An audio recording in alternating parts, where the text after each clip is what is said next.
எதுக்கு பாமியா உட்காந்துருக்கு? எதுக்கு பாமியா உட்காந்துருக்க? என்ன வேணும்? காஃபி வேணுமா? நீ குடிச்சிட்டியா இல்லையா காஃபி? காஃபி குடிச்சல நீ? அம்மாட்ட வாங்கணுமா? அம்மாட்ட வாங்கி குடிக்கணுமா? அதுக்கு தான் மேலே ஏறி உட்காந்துருக்கியா? கீழே இறங்கினா அம்மா டவராவோட ஓடி போயிடுவாளா? பரவாயில்லையே, காப்பி பைத்தியமாக இருக்கு எங்கள் பாமி. சரியான எல்லாரும் சொல்லுவாங்க பைரவருக்கு காப்பி கொடுக்கக்கூடாது, குடிக்காதுன்ட்டு. எங்கள் பாமி காப்பி எதை தவிர பால் கூட குடிக்க மாட்டேங்குது. காப்பி தான் விரும்பி குடிக்குது எங்கள் பாமி. என்ன பாமி?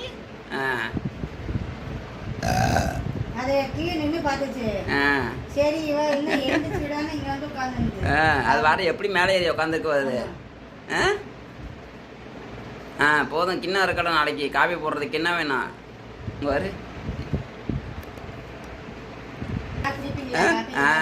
பார்த்தீங்களா, எங்கள் பாமி வந்து கிண்ணத்தை வந்து கழுவவே வேணாம், அப்படியே இதில் செல்ஃபில் கவுத்திடலாம் எங்கள் பாமி. அப்படியே கீழே இறங்கி அது அவ்வளோதான், வேலை முடிஞ்சு வச்சு இனிமேல் போயிடும்.